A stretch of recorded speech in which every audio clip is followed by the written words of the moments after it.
भारत में इतिहास के साथ ऐतिहासिक तथ्यों के साथ जिस तरह से छेड़खानी की गई है, जो इतिहास हमसे छुपाया गया है, बताया नहीं गया है, आज उसका परिणाम यह है कि पूरा देश एक भ्रम की स्थिति में है। हमारी बीती जो पीढ़ी है, जो समय है, उसको हमारे इस देश के इतिहास के बारे में कभी भी सही जानकारी नहीं दी गई है। उसके बहुत सारे कारण हैं। आज हम इस स्टोरी में एक खास विषय पर चर्चा करेंगे और एक नई जानकारी के साथ मैं आपको साझा करूंगा। मैं विक्रमादित्य के बारे में आप कितना जानते हैं? विक्रमादित्य के द्वारा शुरू किया गया विक्रम संवत, उसके बारे में आपके पास क्या जानकारी है? अगर आपके पास एक्सक्लूसिव जानकारी है तो कमेंट के माध्यम से मुझ तक पहुंचाएं। उज्जैन में भगवती लाल राजपुरोहित एक मूर्धन्य मनीषी एक व्यक्ति हैं। उनके साथ हमने इसको चर्चा को किया है और उनसे समझने की कोशिश की है कि विक्रमादित्य, उसका दौर, उसका व्यक्तित्व और उसका आज तक का प्रभाव किस तरीके से भारत के जनमानस के ऊपर है और उनके द्वारा चलाया गया विक्रम संवत किस तरह से हमारे बीच से धीरे धीरे विलुप्त किया गया है। हालांकि भारत के कुछ हिस्सों में आज भी आधिकारिक रूप से विक्रम संवत प्रचलन में है, लेकिन भारत की विजय कीर्ति का जो प्रतिबिंब विक्रम संवत, उसको हमसे दूर करके और भारत की पराधीनता का सूचक शक संवत या इसके अलावा जो संवत है, उसको हमारे बीच में इंट्रोड्यूस करके रखा, प्रचलित करके रखा। इन सारे तथ्यों के ऊपर हम इस पर चर्चा करेंगे भगवती लाल राजपुरोहित जी से, और आप इस स्टोरी के साथ बने रहें। दूसरी बात, आप मेरे चैनल को सब्सक्राइब नहीं करते हैं। बहुत सारे लोग हैं जो मेरे चैनल को सब्सक्राइब नहीं कर रहे हैं। आपसे ये गुजारिश है, आपसे ये विनती है कि मेरे चैनल को सब्सक्राइब करें। इस तरीके का जो महत्वपूर्ण कंटेंट है वो आप तक लगातार पहुंचेगा। इस स्टोरी को आप देखिए और इसको शेयर भी कीजिए।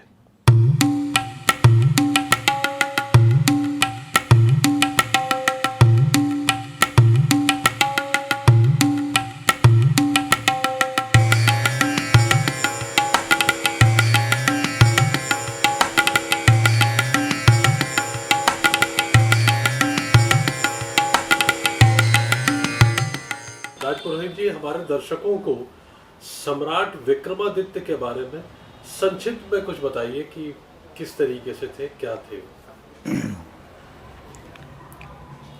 सम्राट विक्रमादित्य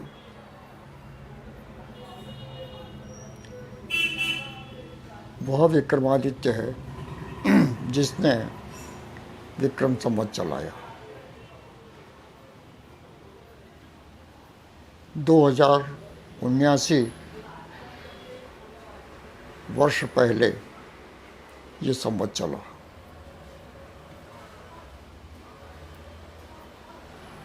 इस विक्रमादित्य की राजधानी उज्जैन थी।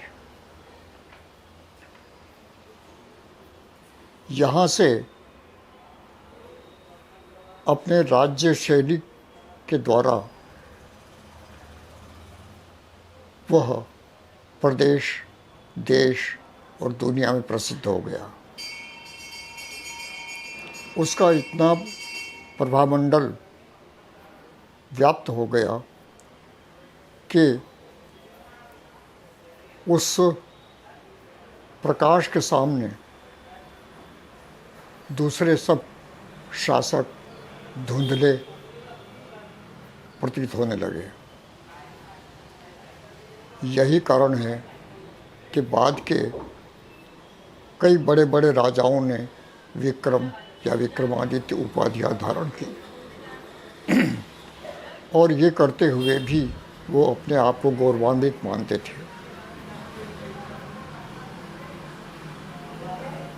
ये जो विक्रमादित्य है,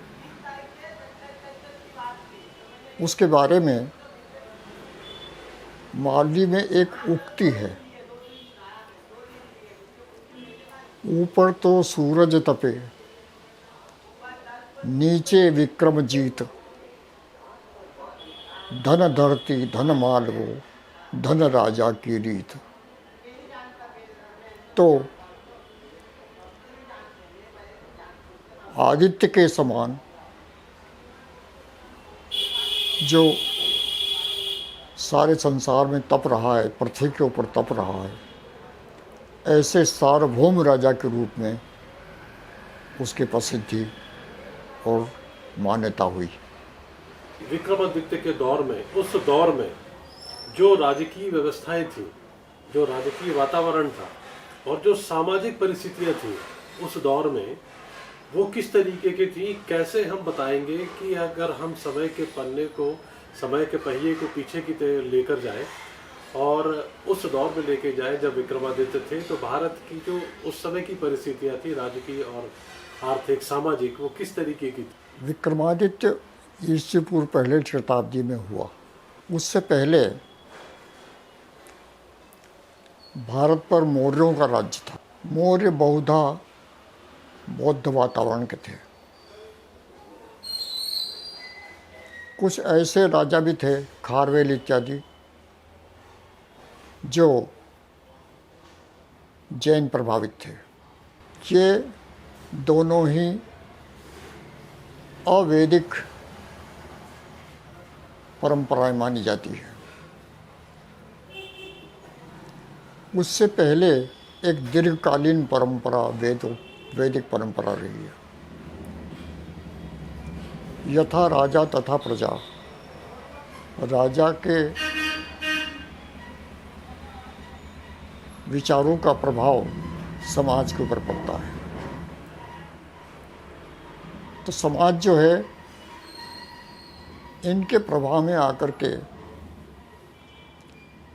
और वैराग्य की तरफ बढ़ने लग गया। देश का जो समाज है, इस वैराग्य भावना के कारण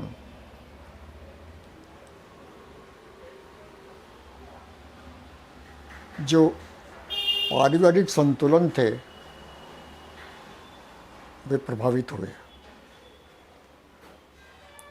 इसके लिए आवश्यक था कि एक समर्थ आंदोलन देश में ऐसा हो जिससे देश वापस पटरी पर आ जाए। ऐसे अवसर पर पुष्यमित्र शुंग और विक्रमादित्य जैसे राजा हुए, जिन्होंने ये मार्ग अपनाया। विक्रमादित्य के समय पूरा देश छोटे छोटे राज्यों में बटा हुआ था, जो आपस में संघर्ष करते रहते थे। उनकी अपनी कोई निजी सेनाएं बहुत छोटी होती थी और ऐसी होती थी कि जो किसी महासेना के सामने या किसी षड्यंत्र का सामना वो कर नहीं पाते थे। कौटिल्य का अर्थशास्त्र यद्यपि सबके सामने था, लेकिन उस पर चलने की क्षमता सब में नहीं थी। कौटिल्य के प्रभाव की जो राजनीति है, उस राजनीति को सभी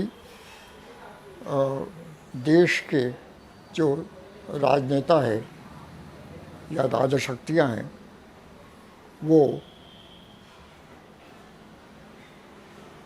कम ज़्यादा मानती थी, क्योंकि उनके सामने उससे भी अधिक प्रामाणिक उस समय माना जाता था मनुस्मृति। और उसको मनुस्मृति में भी सिद्धांत जो है वो आदर्श सिद्धांत है, पारंपरिक सिद्धांत है, जो इस देश के आरंभ से लगा करके और बाद तक की जो शासन व्यवस्था है उसकी चर्चा करता है। उस समय पुष्यमित्र शुंग ने एक बड़ा कदम उठाया जो इतिहास में दर्ज है कि मौर्य राजा जो उनका था, उस मौर्य राजा की सेना के सामने इस सेनापति पुष्यमित्र ने हत्या कर दी। एक प्रकार से ये सैन्य शासन हो गया। आज की भाषा में कहें तो ये सैन्य शासन हो गया। लेकिन उसके बाद में जैसा कि सैन्य शासन में होता है, वो कट्टरता जो है उसमें आ जाती है। दो तरह की कट्टरता आती है। एक सैनिक और दूसरी सांप्रदायिक। पुष्यमित्र शुंग में दोनों देखी जाती है।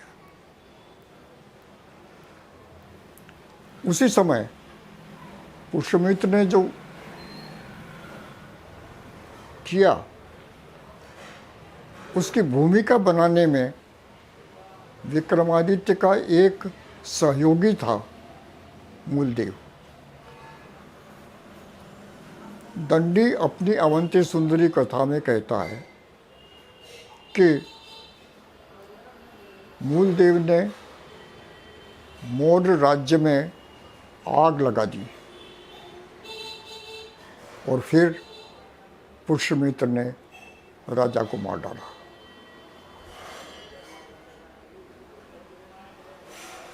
ये जो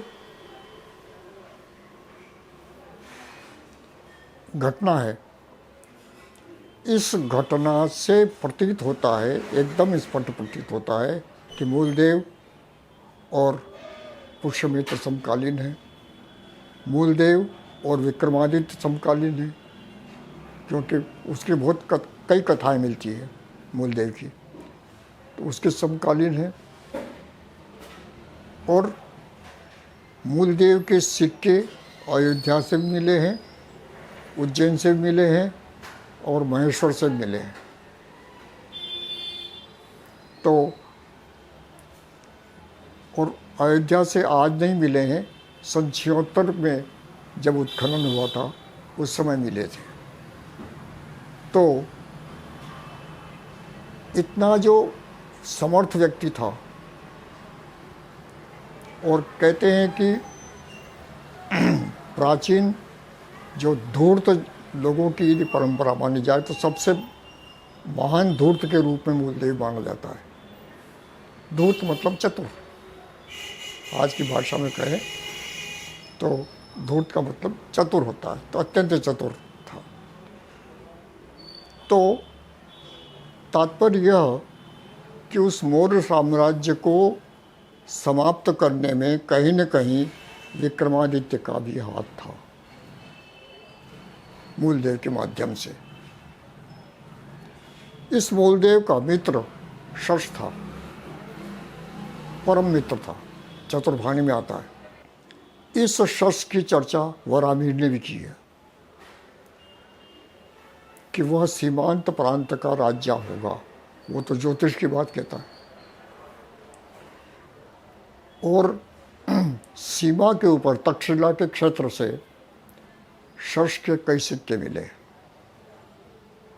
एक शताब्दी पहले प्रकाशित है। वो वहाँ सेनापति था पहले, और बाद में उसके सिक्के मिले, उसमें उसको राजा लिखा गया।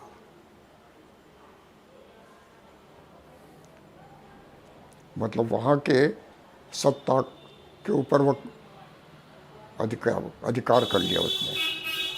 तो जो पुष्यमित्र ने पाटलिपुत्र में किया, वो शश ने तक्षशिला में किया। और वहाँ पर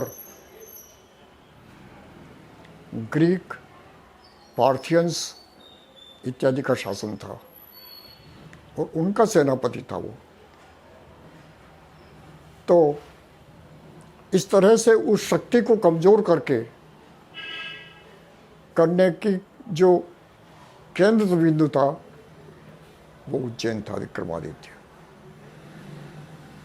उस समय शकों ने भारत के ऊपर हमला किया, क्योंकि वो मथुरा में पहले से काबिज थे। पहले से विद्यमान थे। उस समय ग्रीकों ने हमला किया था तो पटना के ऊपर, अयोध्या को नष्ट कर दिया था उन्होंने। उस स्थिति में सारी जो वातावरण था वो धीरे धीरे शक यहाँ पर आ गए उज्जैन में, और यहाँ पर भी उनका अधिकार हो गया था। विक्रमादित्य वह व्यक्ति था जिसने अपनी सेना और अपनी सूझबूझ से उस महाशक्ति को, उस समय महाशक्ति थी वो, उस महाशक्ति को पराजित करके देश से बाहर निकाल दिया। परिणाम ये हुआ कि सारे देश के छुटभइये राजा थे वो राजा विक्रमादित्य से प्रभावित हो गए और सब ने समर्पण कर दिया विक्रमादित्य के सामने। इसका प्रमाण ये है कि जब विक्रम शक्ति नाम का जो इसका सेनापति था, उसने भारत यात्रा की दिग्विजय के लिए विक्रमादित्य की ओर से, तो कहीं भी गया उसको युद्ध नहीं करना पड़ा। उसको जब मालूम पड़ा वहाँ के राजा को, कहीं भी गया हो, चाहे कर्नाटक, चाहे सिलोन गया हो, लंका तक गया हो, तो सब जहाँ भी गया उन्होंने कहा विक्रमादित्य की सेना आई है, समर्पण। तो इसीलिए एक बहुत बड़ी बात कही है सिंहासन बत्तीसी के अंत में। उन्होंने कहा ये सार्वभौम ऐसा राजा है जिसने काठ की तलवार से सारी दुनिया पर अधिकार कर लिया। यानी प्रतीत था केवल शक्ति। उस शक्ति को देख करके ही लोग कोई आंख उठाने की कोशिश न करे, ये प्रतीक हो जाता है पराक्रम का। इसको पराक्रम कहते हैं। तो क्या विक्रमादित्य का जो वर्णन है ये बौद्ध साहित्य और जैन साहित्य में मिलता है? बौद्ध साहित्य में विक्रमादित्य का नाम नहीं मिलता है। जैन साहित्य में प्रचुर मिलता है। और जैन साहित्य तो, हालांकि जैन साहित्य और जैन आचार्य के जो उनके द्वारा ही किन्हीं कारणों, भीतरी कारणों से शकों को आमंत्रित किया गया था इस देश पर हमला करने के लिए, ऐसी जैन कथाएं कहती है, कालक कथाएं कहती है। और तभी शकों का यहाँ पर वर्चस्व स्थापित हुआ। लेकिन जब विक्रमादित्य का राज्य कायम हो गया, उसके बाद में सारी जैन परंपराएं विक्रमादित्य की भक्त हो गई। और ये भी स्थिति, विक्रमादित्य इतना सबको साथ लेकर चलने वाला था कि ये जो कहा जाता है, राजस्थान में इनका जो प्रसिद्ध तीर्थ है, क्या नाम उसका, नाकोड़ा, वहाँ की परंपरा ये कहती है कि इस मंदिर का जीर्णोद्धार विक्रमादित्य ने किया था, और सन संवत भी बतलाते हैं। तो अयोध्या का जीर्णोद्धार भी किया, और ये माना जाता है कि अयोध्या में उसने 240 मंदिर बनवाए और 60 मंदिरों का जीर्णोद्धार किया। वहाँ के कनक जो भवन मंदिर है, उस मंदिर में तत्संबंधी एक शिलालेख भी लगा हुआ है, प्राचीन, और उसमें गंधर्वसेन का पुत्र विक्रमादित्य लिखा है। मतलब कोई दूसरे उपाधिधारी विक्रमादित्य नहीं है, वही विक्रमादित्य है। कि क्या विक्रम संवत से पहले भी भारत भूमि में कैलेंडर की जो परंपरा है और जो ये जो गणना है, इसका जो ज्ञान है, क्या वो स्थापित था, उस समय चलन में था?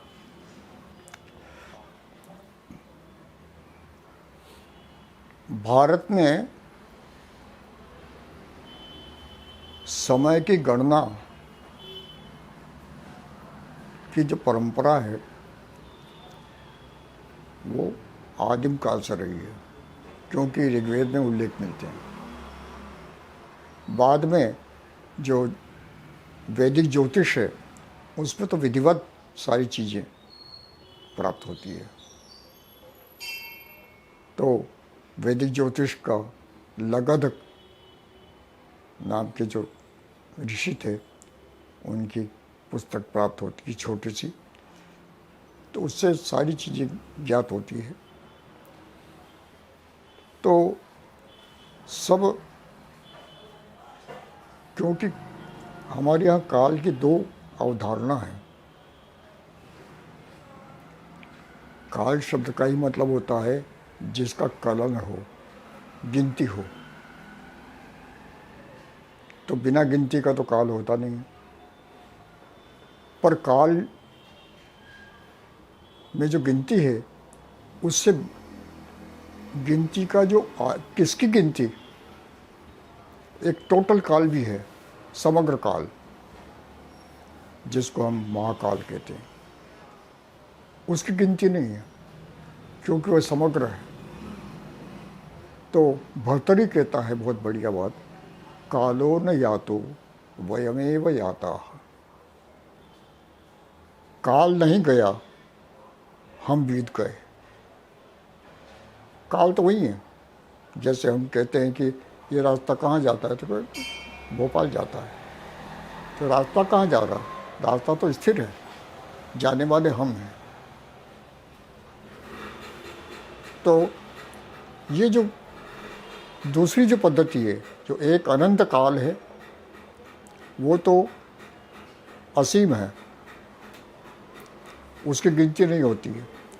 लेकिन उसमें से उठा करके टुकड़ा जो है हम गिनने लग जाते हैं। चलते चलते यहाँ से जो है आगर कितना दूर है, इंदौर कितना दूर है, बॉम्बे से AB रोड है, उसमें से उज्जैन से इंदौर कितना दूर है, तो इतना सा बस देख लिया। तो ये जो हमारी आयु जो है या विभिन्न प्रकार की जो गणनाएं हैं वो इसी प्रकार की है। तो उस तरह से ये हमारी पूरी पद्धति की जो रही है, ये वैदिक काल से प्रारंभ होकर के पुराणों में प्रचुर मात्रा मिलती है, और उसमें कल्प, युग इत्यादि जो आते हैं उनकी अंतिम स्थिति पल, विपल, प्रतिपल इत्यादि तक पहुंच जाती है। तो ये जो गणना है, ये पद्धति रही है, शुरू से रही है। वर्ष पद्धति भी रही है। बृहस्पति के जो वर्ष है वो चक्राकार चलते रहते हैं। 60 वर्ष में एक चक्र पूरा हो जाता है उनका, और 60 वर्षों के 60 नाम हर वर्ष के उनके रखे जाते हैं। तो ये एक क्रम था। फिर कलयुग जो है जब आरंभ हुआ, तब से कली संवत की गणना चालू हो गई। तो वह इसी तरह से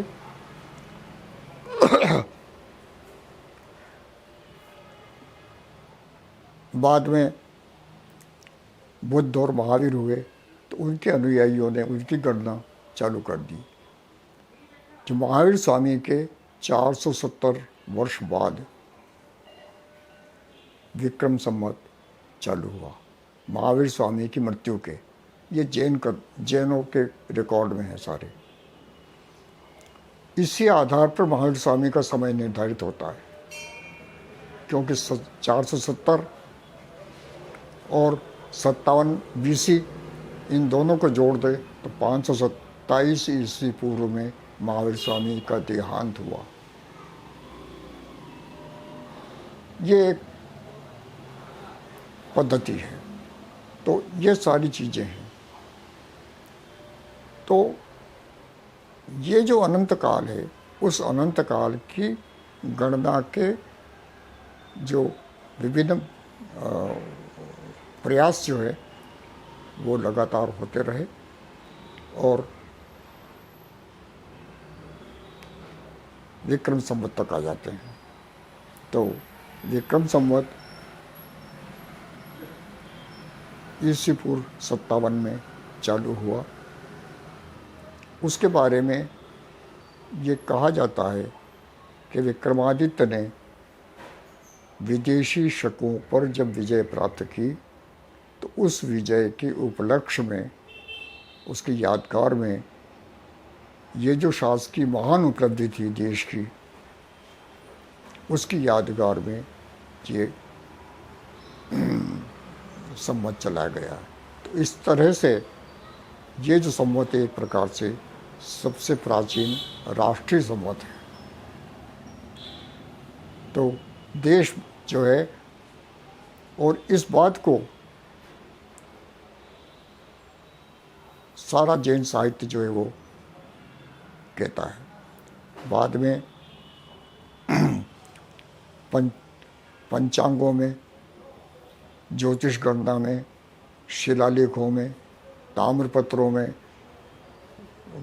विभिन्न ग्रंथों के पांडुलिपियों में हमें इस संवत की गणना प्राप्त होती है, और वो लगातार आज तक चली आ रही है।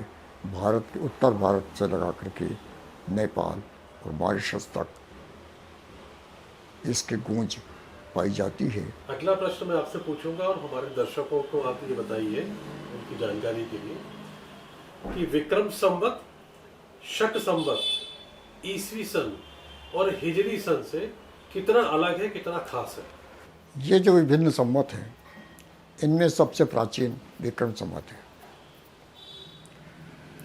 बाकी सारे जो संवत है ये बाद में आए। जो ईस्वी सन है वह विक्रम संवत से 57 साल बाद से गणना चालू हुई। हालांकि ये मान्यता है कि अपनी गणना से 4 वर्ष बाद से वह चालू हुआ। गणना पे 4 वर्ष पहले से चालू कर दी, ये मान्यता है। और यह एक प्रकार से ईसा मसीह की को जो फांसी दी गई थी, सूली पर लटकाया गया था, उस समय का से वो है। तो एक प्रकार से धर्म के लिए वो शहीद हो गए थे, उस शहादत का प्रतीक है यह। उसी तरह से जो शक संवत उसके बाद में आता है, तो ईस्वी सन के 78 वर्ष बाद और विक्रम संवत के 135 वर्ष बाद शक संवत आता है। विक्रमादित्य के जो उत्तराधिकारी लोग थे, वंशज थे, उन वंशजों को पराजित करके और जो फिर से दूसरी शकों की दूसरी जो शाखा थी, उसने भारत पर अधिकार कर लिया और उस उपलक्ष्य में इस संवत का आरंभ किया। इस तरह से ईस्वी सन जो है वह भी विदेशी सन है, और शक संवत है विदेशियों द्वारा भारत पर विजय का प्रतीक है, क्योंकि उन्होंने भारतीय राज्य को समाप्त करके अपना राज्य स्थापित किया, और उस यादगार में, उस स्मृति में ये संवत को चालू किया, जो आज हमारा राष्ट्रीय संवत है। और हिजरी सन? तो ये कितना उचित है, कितना अनुचित है, ये विद्वानों को विचार करना चाहिए। यहाँ हिजरी सन की भी, हिजरी सन जो है वो 600 से कुछ वर्ष बाद में ईस्वी में चालू हुआ, और वो भी जो मोहम्मद साहब थे उनके पलायन वर्ष का बोधक है। वह अपने स्थान से हटने का समय जो है वो बताता है। तो वो भी एक प्रकार से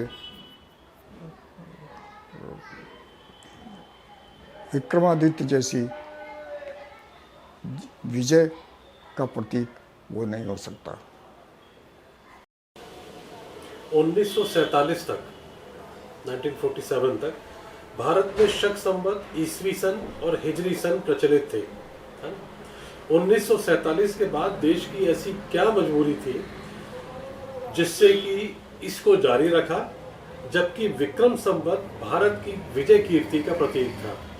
क्यों उसको हमने अडॉप्ट नहीं किया? भारत ने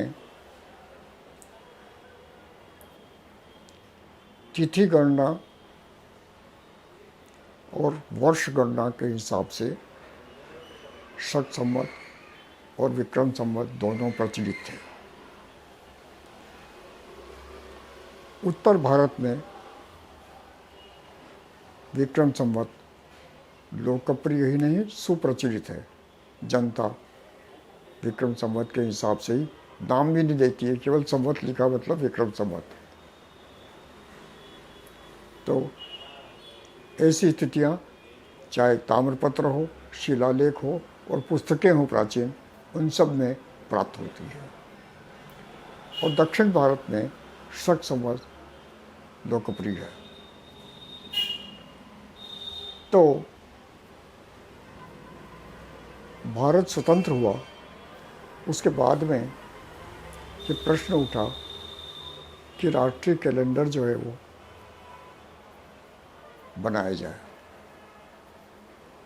और उसके लिए जो भी समिति बनी और उस समिति का जो रिपोर्ट आया, सर्वमान्य रिपोर्ट आया, वो रिपोर्ट में शक संवत को मान्य किया गया, जो हमारी पराजय का प्रतीक है और विदेशी संवत है।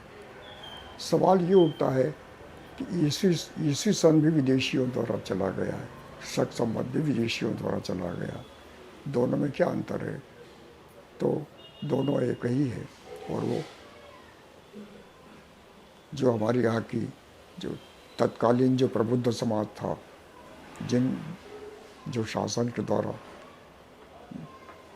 नियुक्त था, उन्होंने पक्ष विपक्ष में निर्णय करके और विचार करके और ये निर्णय पर पहुँचे कि देश का राष्ट्रीय संवत शक संवत है, और इस तरह से शक संवत देश का राष्ट्रीय संवत के रूप में घोषित हो गया, जो कैलेंडर में, पंचांगों में और रेडियो वगैरह में, समाचार में, उनमें सुनाई देता है। बाकी उत्तर भारत में कहीं उसका नाम नहीं लिया जाता है, न सुना जाता है, न तदनुसार गतिविधि चलती है और न उसका नाम लेते हैं। जबकि विक्रम संवत सारे उत्तर भारत में और दक्षिण भारत में भी सभी लोग उसको जानते और मानते हैं, और यही नहीं, विदेशों में भी जहाँ नेपाल, मॉरिशस जैसे देश हैं, उनमें विक्रम संवत ही प्रचलित है, क्योंकि वो हमारी महाविजय का प्रतीक है। ऐसी महाविजय जो भारतीय इतिहास में मौर्यों के बाद में एकमात्र ऐसी विजय है जिसने विदेशियों के ऊपर विजय प्राप्त की हो, और उसका प्रतीक रूप में विक्रम संवत रहा हो।